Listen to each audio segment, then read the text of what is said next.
do-si-do now. Alright, here we go. This should be the final video. The number 3 Dale Earnhardt 1997 GM Goodwench Plus car. Got a lot done yesterday.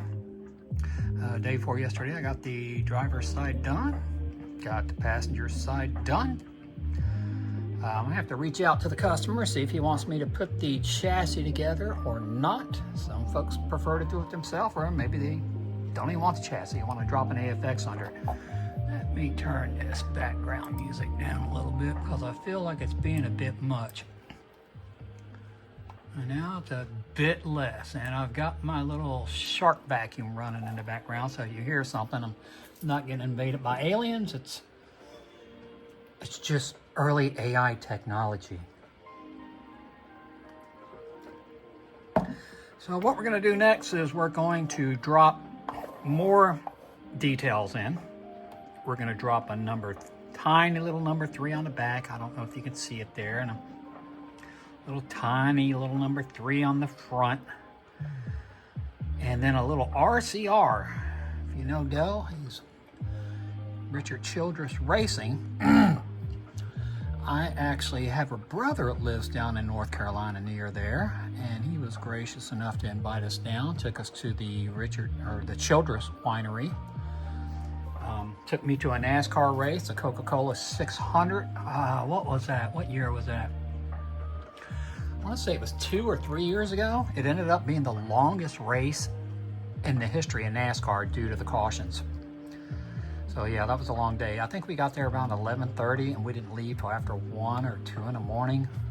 Drinking beer in the sun is not a good idea. Used to do it when I was young, can't do it anymore. All right, so here's what we're gonna do. We're gonna drop, once this gets good and wet and ready to apply, we're gonna throw those on there. I do have some hood pins. This is probably gonna be a pretty quick video. I thought it was ironic I started with Ozzy. Ozzy was a big influence in my youth. It's funny now, you know, I see all this outpouring of love for him, and I actually had an opportunity to see him right after I went in the Air Force. I was stationed at, my first duty assignment was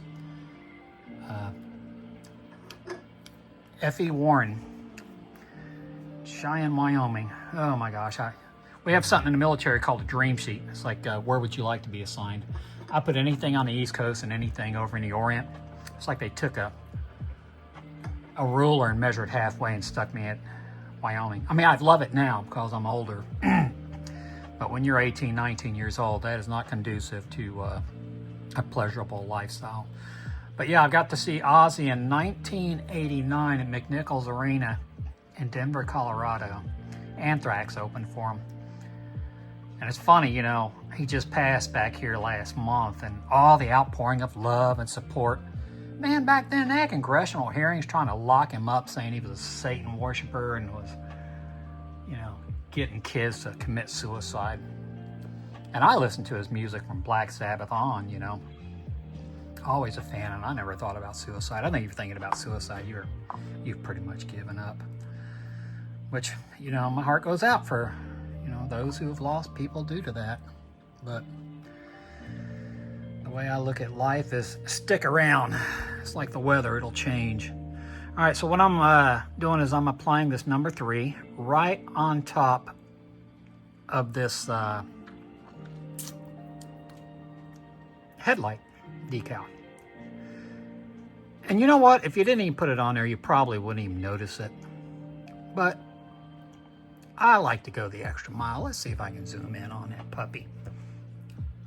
Speaking of puppy, Mama's had the big one down here with me. We got a rescue dog, and I don't think she's long for this world. Okay, this is the RCR decal that lays across, and you want to talk about probably really didn't even matter. It lays across this side of the headlight. And unless you really look, you're not going to see it. But I love these little decals and these little details of the decals. I don't even know if that's picking it up.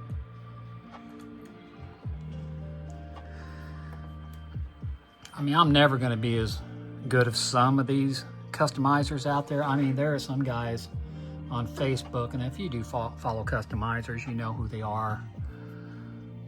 They're just incredible. I mean, they take these things apart and put them back together, and I don't know how they do it. There's that one guy that does the muck stuff where he somehow melts original paint and fixes posts. It's just amazing what these guys do. And there goes my sharp back, sucking up whatever dog hair it found. Okay, so that's on there. So we still have to detail the windscreen. Now what I do on these, this is flat on top here. So sometimes I will paint the inside of this black for the windscreen decals, or sometimes I'll just cut a strip of a painted water slide that I've painted myself, which I find the lines are a lot better. And then I'll just paint over here on the windscreen, which I can do right now, if I can find it. Gotta love these paint markers.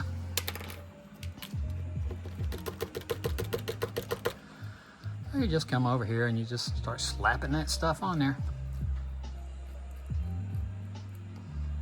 Now don't go too far to the bottom in the position I got it, or to the top. You can go over here because that pillar will be covered. That's right where the side pillar goes. And if you use a light hand, you can actually see through it. Ooh, how about that? That's a wonderful. Now if you slab it on too thick, then it's going to cover it, which is fine too, I guess. I mean, but I'm striving for that perfect one custom before I die, which I'll never hit it. I have a friend of mine, an old colleague I worked with at Marine Corps Systems Command at Quantico after I got out of the military. And his name's Doug Mount Customs. He's on YouTube. If you want a lot of tips and tricks, man, it's a master of his craft. I recommend you follow him. I've picked up a lot of stuff from him over the years. Great guy. But yeah, he's taught me a lot. Doug's a beast. He's not putting out as many videos as he used to. He's bogged down with work. Pretty high up in the food chain of his job, so seems like more responsibility you get handed, the less fun you get to have. So where are we at? 8 minutes? All right. Well, let's do a show and tell, and then I'm going to knock this off. So here's some of the customs I've done in the past. This is a Chase Elliott throwback Hooters number 9. I don't know what year, but it is on an old Chevy Chevelle. All my customs come with my little decal in here. This looks like it's on an auto body. Yeah, this is an Auto World. This one turned out nice. I have a few of these. I also did the entire series of Ricky Bobby, Shake and Bake. Oh, Ricky Bobby. This is the Jean-Luc Gerard Perrier. Am I saying? I don't know. Perrier. Never. Well, I think I might have had a bottle of it once. But if you look, you know, especially, here's where I am in the details. I mean, if you notice on here, if I can get it to focus. On the bottom bumper, you'll see the Hooters logo, the number 9, and the lights. The hood pins are all detailed on the back as well. The windscreens are detailed. Same thing with this. You got the Chevy logo down here. You got the Wix sponsors on the headlights. The backlights are painted. I mean, I don't know, I just get off on the details. You know, I don't want to knock another customizer, but you've got to pay attention. The devil's in the details. This is a Tim Richmond What If car. Tim Richmond was a great driver. They said if he hadn't died of AIDS back in the 80s, he probably, Dale Sr. wouldn't have won 7 championships. But here's an example, a great example of how I do the windscreens, if you can see through here. So this has 2 stripes on the front, 3 stripes on the back, and then I do all the hood lines in black so it all ties together. They all have my logo in there. This is actually not a two-tone paint job. This is just a gold paint job with a wrap. These aren't for sale. These are in my personal collection, and I'm gonna try to mix it up every couple videos and throw some new ones out there and do a little show and tell, and you know, just try to help anybody out if they've got questions. You know, I don't mind helping people. I know when I first started, it seemed like everybody held their cards close to their chest. And I'm just, or you know, some people are just get pissy and nasty, and you know, we got enough hate in this world, left, right, politics, or whatever. Just, gosh, agree to disagree and move on, and just respect each other's opinion. And if you can't respect it, be like Lincoln. If you don't have anything good to say, say nothing at all. Supposedly that's a quote by Abraham Lincoln. So,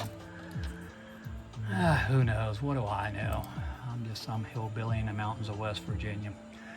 So with that in mind, I'm gonna tell you guys to go forth, do good, and have a great day.